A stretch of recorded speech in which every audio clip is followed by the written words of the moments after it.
ইরানের সঙ্গে Israel America যুদ্ধের প্রভাব পড়তে শুরু করেছে বিশ্ব ক্রীড়াঙ্গনে। ইতিমধ্যেই মধ্যপ্রাচ্যে বন্ধ হয়ে গেছে অনেক ইভেন্ট। এবার আর্জেন্টিনা ও স্পেনের ফিনালিসিমা নিয়েও দেখা দিচ্ছে শঙ্কা। চূড়ান্ত সিদ্ধান্তের জন্য অপেক্ষা করতে হবে আরও এক সপ্তাহ।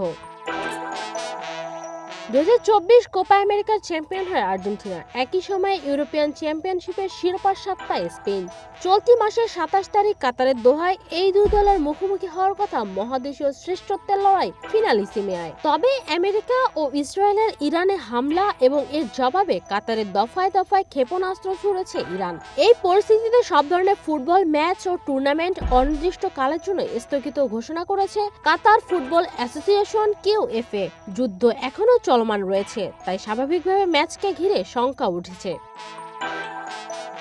তবে এখনই হাল ছাড়ছে না ইউএফা। কাতারে ম্যাচটি আয়োজনের ব্যাপারে এখনো আশাবাদী তারা। পরিস্থিতি বিবেচনা করে আগামী সপ্তাহে জানানো হবে চূড়ান্ত সিদ্ধান্ত।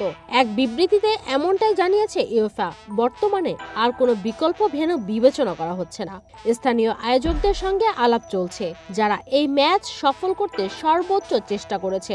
আগামী সপ্তাহের শেষ দিকে চূড়ান্ত সিদ্ধান্ত আসবে বলে মনে করা হচ্ছে।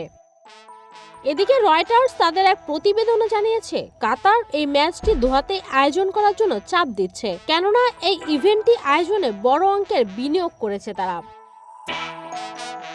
শেষ পর্যন্ত নিরাপত্তাজনিত কারণে দোহায় ম্যাচটি অনুষ্ঠিত না হলে লন্ডন, রোম অথবা মিলানে আয়োজন করা হতে পারে মহাদেশীয় শ্রেষ্ঠত্বের লড়াই ফিনালিসিমা। তবে চাইলে হুট করে ভেন্যু পরিবর্তন করা সম্ভব নয়। এর জন্য royal Spanish football federation, UEFA, CONMEBOL, FIFA এবং আর্জেন্টিনা ফুটবল অ্যাসোসিয়েশনের সম্মতি প্রয়োজন হবে।